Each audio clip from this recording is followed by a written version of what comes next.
দর্শক, যেমনটা বলছিলাম, চলমান তাপপ্রবাহের আবহাওয়া নিয়ে কোনো সুখবর আমরা দিতে পারছি না। এই বিষয়ে আরো খবর জানাতে আমাদের সঙ্গে যুক্ত হচ্ছেন আবহাওয়া অফিস থেকে আশরাফুল আলম আকাশ।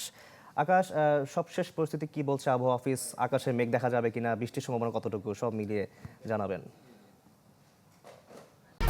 1, 2, 3 ঢাকায় জমি জিতে নিন 100% ক্যাশব্যাক সহ 20 কোটি টাকার পুরস্কার। শাকিল, যেমনটা আমরা আসলে আগে থেকে তথ্য দিয়ে আসছিলাম যে আবহাওয়া অফিস যেমনটা বলছিল, এই মাসে আসলে রোদের সম্ভাবনাটাই প্রখর হওয়ার সম্ভাবনা আছে। এই মাসটাতে আমরা আসলে বৃষ্টি আর দেখতে পাচ্ছি না, আর কয়েকটি দিনে আছে বলা যাচ্ছে। তবে মে মাসের 2 তারিখের পর থেকে যেটা আবহাওয়া অফিস বলছে যে কালবৈশাখী ঝড় হবার সম্ভাবনা রয়েছে। সেই প্রেক্ষিতে কিন্তু এখন পর্যন্ত তাদের যে কার্যক্রম সেটা আগাচ্ছে।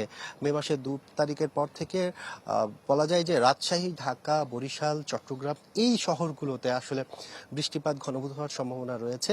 আর তারপর থেকে আসলে মূলত বলা যায় যে পূর্বাঞ্চলের যে অঞ্চলগুলো সেখানে আসলে তাপমাত্রা অনেকটা কমে আসতে শুরু করবে।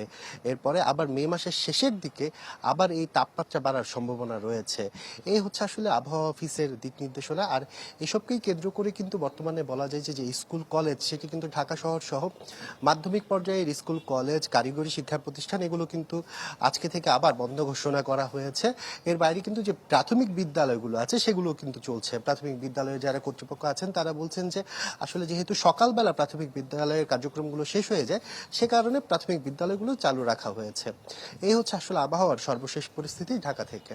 মে মাসের 2 তারিখের পর থেকে ঝড় বৃষ্টি হওয়ার সম্ভাবনা রয়েছে। অনেক ধন্যবাদ আকাশ আপনাকে আমাদের সঙ্গে যুক্ত হওয়ার জন্য। দর্শক, আবহাওয়া অফিস থেকে যোগ দিয়েছিলেন আমাদের সহকর্মী আশরাফুল আলম আকাশ।